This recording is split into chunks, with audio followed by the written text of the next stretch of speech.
Talking with people with music in their genes, their blood, and in their soul. You are watching Musical Interlude.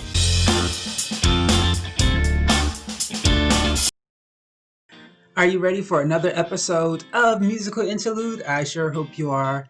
Today's guest is Sugarcane Jane. Let's get started. So my first question is, when did you begin realizing music was something you were interested in? What age? When did you first begin the love of music?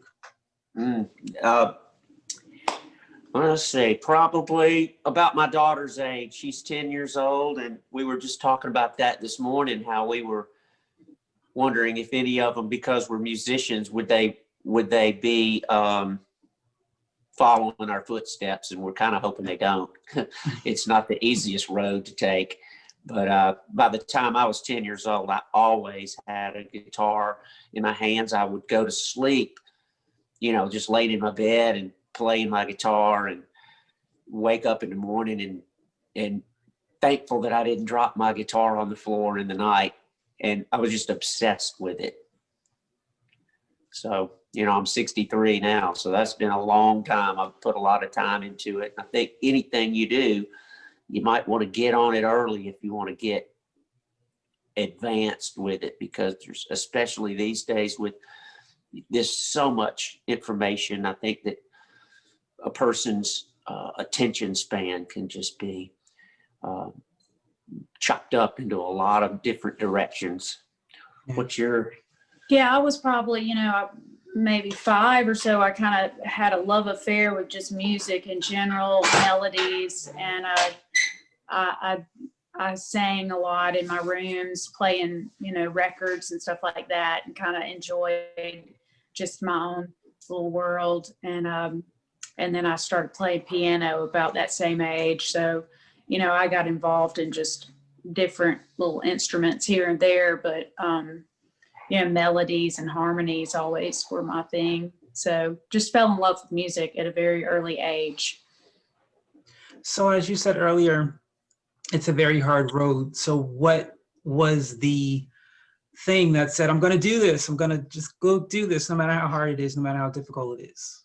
And did you have support and encouragement from your family and friends to pursue this? I think so. Yeah, you pegged it. I think it's almost like people, when you're a kid and you have somebody says, I dare you to do it. You can be dared into doing something stupid, or you can be encouraged into doing something like music. Every time I would go spend the night at somebody's house, this one family that I had there, they had a bunch of boys in the family, and we would all sit around and play poker or do something, but I would always have my guitar and they would want me to play a song. And then I just became known for the guy that could play the guitar and sing and all that stuff. And so everybody would always ask me to play a song. And then I just felt like the first time I really realized I was going to do it for a living is when I went and played and actually got paid for it.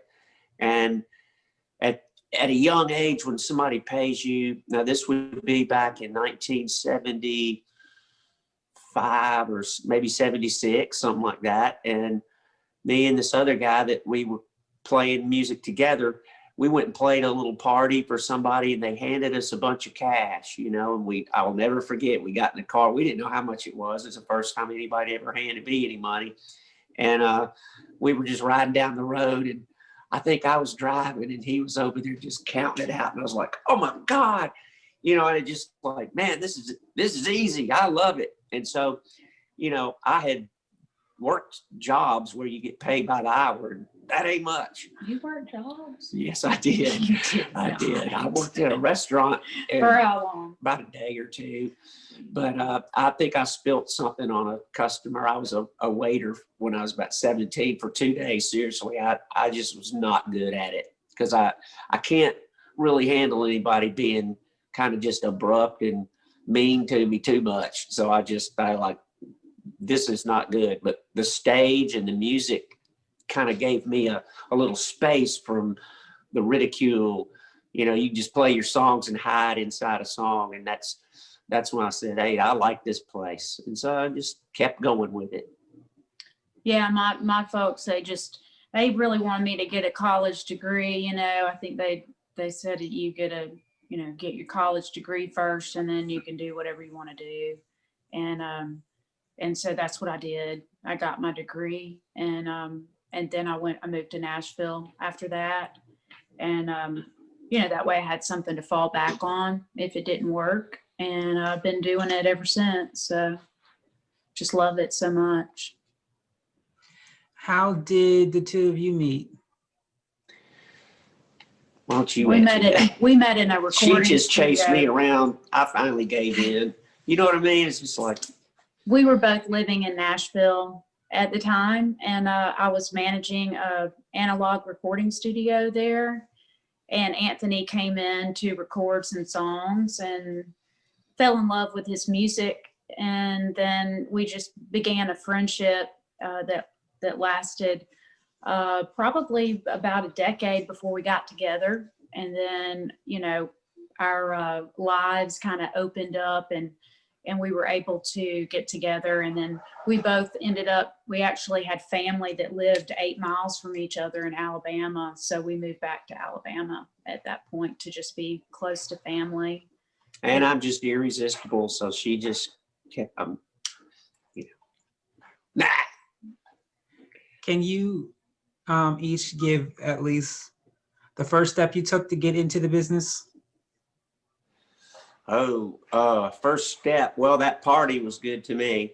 That what I was talking about earlier. But I think the first time I ever really got into the music business was when there was a theme park in Nashville called Opryland, and it had rides and music shows and all that. They were holding auditions in Birmingham for musicians to come audition to be a part of the park. And this little bluegrass band that I was in, we went and auditioned for it. And somehow they weren't looking for a band, but they were looking for people who could sing and all that. So they gave me a call, and I felt really bad about it. It was kind of like, they don't want the whole band. It was a typical, you could make a Lifetime movie out of it, but not that we were a great band or we were destined to do something great. But I was just getting out of high school, and I thought, well, I'm going to try it. I'll go and audition up there. They offered me some opportunities, and that's what got me to Nashville. And then from there, it was just one fortunate thing after another for me as I look back on it. But when I was in it, it was one long wait for anything. So it's perspective is a beautiful thing. I can look back and fast forward and see that I was just so successful. But when you're living in it, it's like going to the dentist, you're just waiting on the hurt. And what about you? Well, I moved up to Nashville after college and all of that. And I just started doing session work just as a singer, recording other people's songs. But then I ended up in the analog recording studio, Deep Field Studio. We had a lot of big artists come through there. And, I think when I met Anthony, that's really when my career kind of started, because his songs really just seemed to match my whole personality and the harmonies that we have together. And so after a failed marriage of my own, I moved down to Alabama first, and then he did not too long after that. And so we started just like singing together, playing his songs, and it just grew really quickly. It grew super fast. We got a call to open for Randy Travis down here in Mobile, probably, a few months after we started playing music together. And so, from there, it just kind of like turned into a decade so far of a lot of opportunities. So making a living at the music business is not easy to do, especially now because of just everybody being closed down and whatnot. And it's a people business, and when people can't be together, my business is gone. You know what I mean? So I mean, it's like doing interviews and hoping people would be curious enough to check us out or whatever. But you know, who knows what the future is going to be? You've talked about our past, but our future is something we're still just kind of, I don't know if I'm reading into the next question, but you know, that's all up to the man upstairs, I would think. You know, we just don't know. Music is a great thing, but.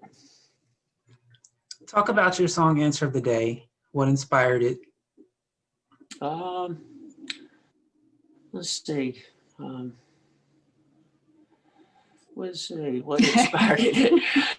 Well, I'll tell you what. Let me just. We had a moment. The Answer of the Day. It actually became a part of a group of songs I wrote because we were, you know, when you see a country that you love, just everybody hating on everybody, and we were just affected by what was going on this last summer. I think anybody that's old enough to vote or drive or whatever, you're old enough to realize something's wrong. And we had just seen so much turbulence. So fake news, and it's just like you got to be your own investigator to figure out who's telling the truth, what's right, what's not right. So waiting on an answer, you know, we were all everybody's looking for somebody to tell us, hey, what's going on? When will this end? Or where are we going from here? But it's the big picture answer of the day would be that we felt like there was that connection to the Holy Spirit. Like if a believer in the Holy Spirit, you know, it just seemed to have gotten inside of my writing. I wrote 9 songs in 6 days, and each song took about 2 hours to just let it come through me, like making a pot of coffee in the morning. You know, there's certain steps you do, and you know that coffee is going to taste pretty good because I've been writing songs for a long time, and I know that my process is proven to work to some degree. I know it was going to work. So what I did was I just put myself around my coffee pot, so to speak, got my coffee, whatever. I just was around my studio and my guitar. And I feel like the words of a Holy Spirit spoke through me. And I don't really say that they're just the greatest words in the world, but they all seem to paint one big picture. Not any one song is it's just the whole package of that whole album, Ruffled Feathers, for us. So I don't really exactly have an explanation about what that song really means, other than we were just waiting on answers. I think it just means, you know, different things for different people, to be who you are, you know, to whatever your ideals are, whatever you are feeling. You know, God made us all perfect. We should be who we are unapologetically. What we should do is accept everybody for who they are.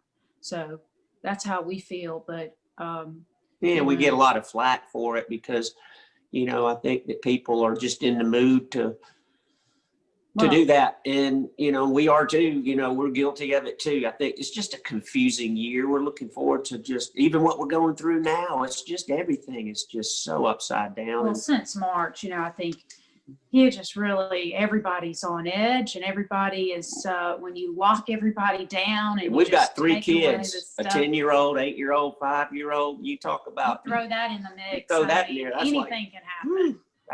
That's some energy right there that can just turn you sideways with your kids. Turn you in any direction on any day. And that's where we went with this record. You know, it's just a lot of feelings that we were having, and it went from one to the next. So one day we might feel one way, and the next we might feel completely different, you know, just depending. You know, last thing about that is when you said, what was your reason for writing that song? I'm such a melody person. I was trying to think, how does that song go? And I'm sitting there trying to sing it to myself to figure out. There's so many songs in there that have the word answer in it. It's like answer of the day, waiting on answers. And I'm thinking, which song is this? So, you know, I don't know. It's just a. Tell me, do you feel it? Yeah. Tell me, do you know? That's the one. Oh, yeah. Feels real to me. Does it feel real to you? Do you stand up and fight? Do you kneel down and bow? It's your right, your choice. There you go. You choose. I mean, well, you know my song it's pretty. You know, I think it's pretty self-explanatory. I think most people are passionate right now, and they can latch onto it no matter what side you're on. You know. Okay. So I think you answered this question already, but I'm going to ask it anyways. Have you at any moment taken part in the digital or virtual concerts? Oh, yeah. Oh, yeah. Yeah, we played 43 shows in a row back in March. Whenever we originally were locked down. The first lockdown, we thought, well, gosh, we're going to have to make some money somehow. And we realized that Facebook has the live thing.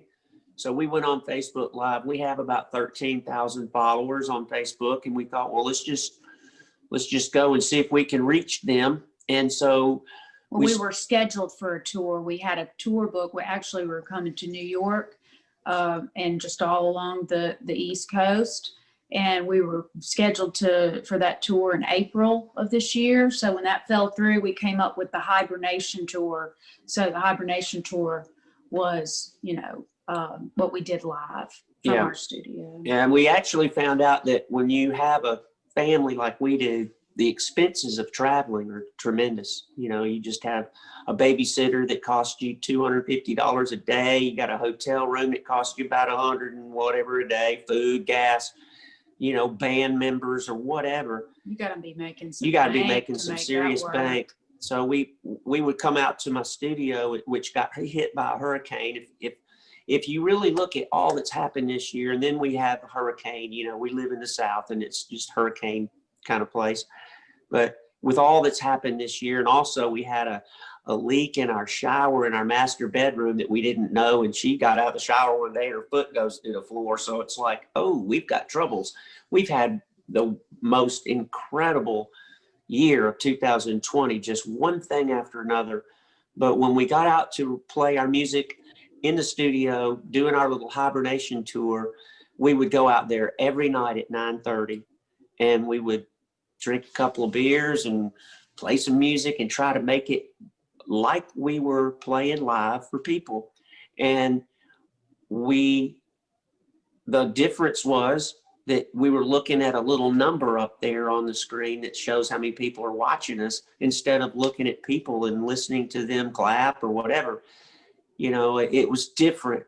But we learned how to communicate, you know, and have interaction, you know. You can feel the numbers. You can feel people through this TV, you know. And we were just enjoying being just together, playing music. So for me, it was like, I don't ever get to go out to the studio unless I'm recording and that's usually like, hey, go in there and like press the space bar and I'll watch the kids and then sing your part and then come back out. So I'm in there for like literally about 5 minutes. So the hibernation tour was awesome because I was like hanging out in the studio for really the first time ever that I was getting to do that. So it was really like we were just kind of getting to hang out and it was fun for 43 nights and then it got old. We stopped. We stopped. Ran out of beer and it got old. I was looking at your artwork back there and it's really nice. That's kind of the artwork taste that we have in our house. Just thank you. Love that. Did you do that? Yes. Man, that is fantastic. Yes. Thank you. That is awesome. Very nice. Yeah. Isn't that similar to the style that we love? I mean, we've got pieces around the house. We love that. I'll talk about that after. Nice. When we're done. So I just had another question now that you said that. So have you been touring with your children all along? Oh, prior to the pandemic? No, we lived in my home. I take that back. When Dusty, the youngest, when she was small, we took her everywhere we went because I breastfed the children. So, that was like, what she's been to lots of states. That was very difficult. So she would come with us and we would have to hire a babysitter in whatever state we were. And then they would watch her while we would play our show, and then we would pack her up.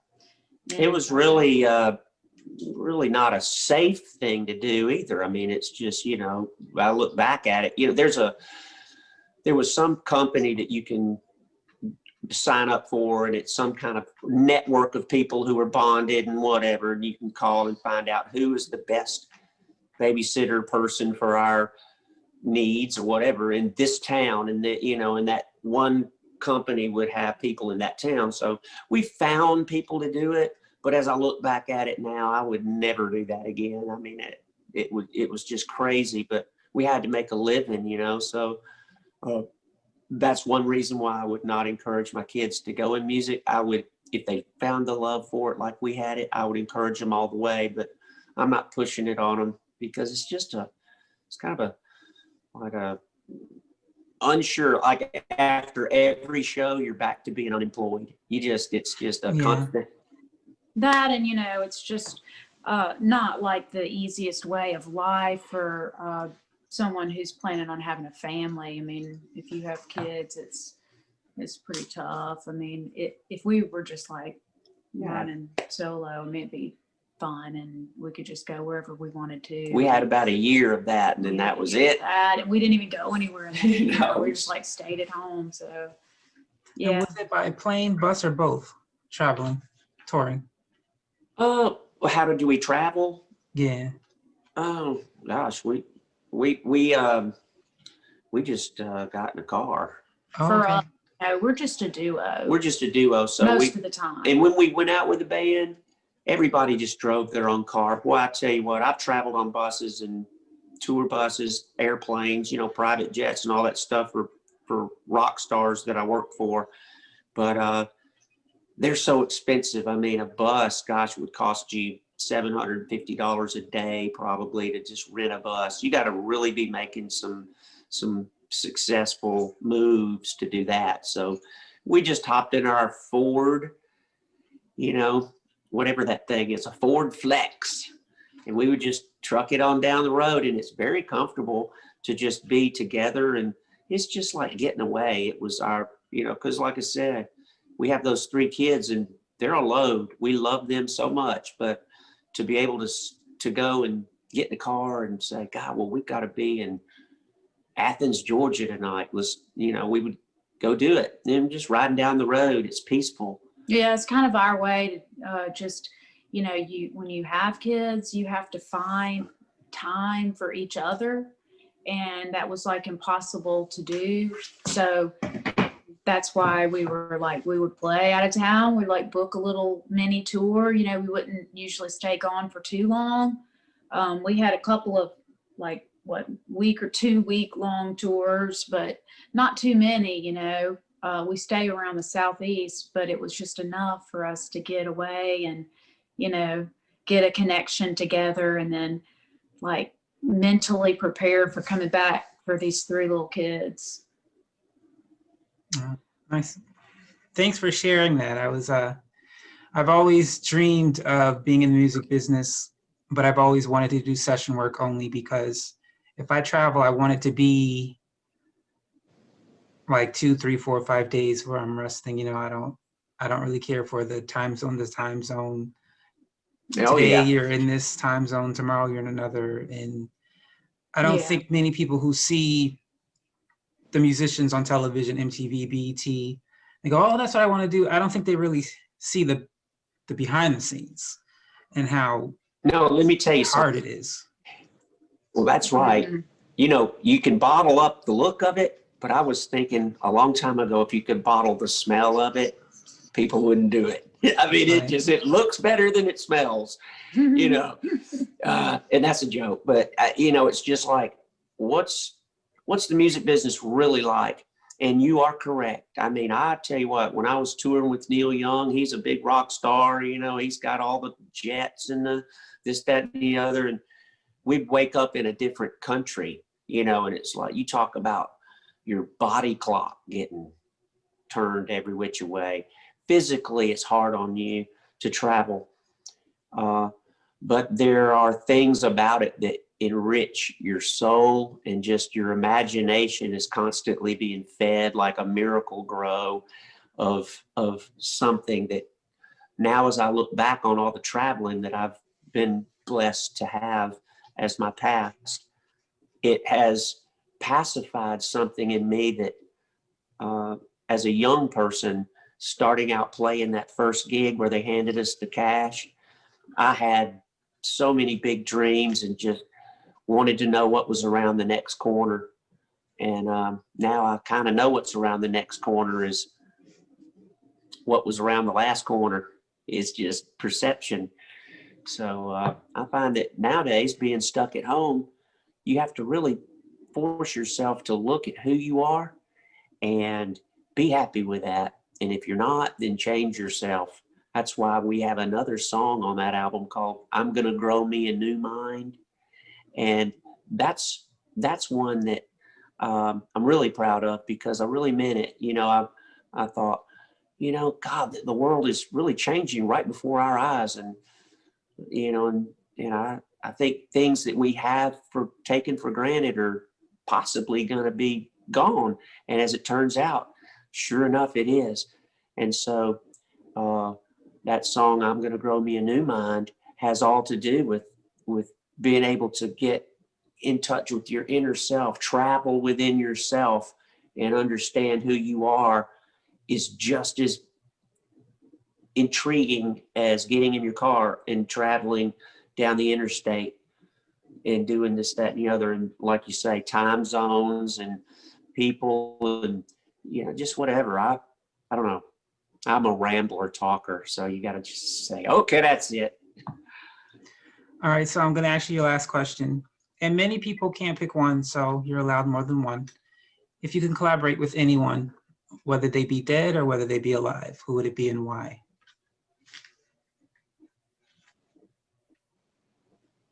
You have an answer for that? Oh, you know, I mean, you're my collaborator. Well, I have to say. hey, I'll tell you what, I'll throw it out there. You're a musician, right? Not a singer, but not a musician. Well, that's the same thing. You're all in notes. You know what I mean? It's like, if I could collaborate with anybody, I've collaborated with some big music stars in my life, and it doesn't bring me any more joy or money than when I collaborated with somebody that I had no idea that they even had the thought of a song in their head. So in other words, my answer is going to be quite a dud. I would love to collaborate with an unknown person that had just a really shiny idea, because that's what growing a new mind is for me, is looking at the same thing, but getting a different result out of it. I know some people think that that's the definition of insanity, is trying the same thing over and over and getting the same result. I just feel like that collaborating with a big star, which I wrote a couple of songs with Steve Winwood or Dwight Yoakam, people like that who have really been on top, didn't necessarily make me feel the same way as there's a guy that I know around here that I wrote. He came to me and had some song ideas, and we wound up writing 3 albums together, and he just totally doesn't even look, walk, act, nothing like an artist, musician, or anything. You would think he was just gonna be writing up a bank loan for you or something. He didn't have the outside packaging of what you would think would be an artist. So what I do is I try not to judge anybody on how they look or talk, and just try to dig into what they've got in their soul. So, But he appreciates the co-writes probably more than anybody, you know. who? Me? No. Charles? Charles Court, and that's who we're talking about. He's just a friend of mine I went to high school with, but we were playing a show, And I didn't remember him from high school. And he remembered me because I was a musician playing in front of everybody. So when he came up and he said, "Hey, man, I got a song," I was like, "Oh, yeah." And I was on a break. I was like, "Yeah, well, everybody does, you know." And then it just kind of like made me feel bad later when I found out how great of songwriting ideas that he had. And all he needed was a little bit of my help to put them over into a final piece of art, like your work behind you. I mean, it's like, that kind of thing. So my answer is just, I don't know. I'm not going to pick anybody famous, that's for sure, because they've already got what they need. And I'm looking for something special. Find a diamond in the rough. A diamond in the rough. It's the best kind. Yeah. Waiting on the great revealing answer of the day. Tell me, do you feel it? Tell me that you do. It feels real to me. Does it feel real to you? Do you stand up and fight? Or do you kneel down and bow? It's your right, your choice. To which one you choose. You can't tell me, I can't tell you why we're acting this way. Waiting on the great revealing answer of the day.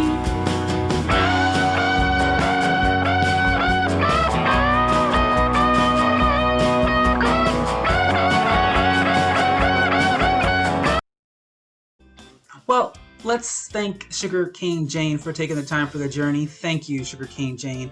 Anthony and Savannah, thank you so much for your time. And to the audience who took the time to watch, I greatly appreciate you and thank you as well. Don't forget to subscribe if you haven't already. And if you enjoyed today's episode, we appreciate if you share it. Thank you again for watching. Have a great day.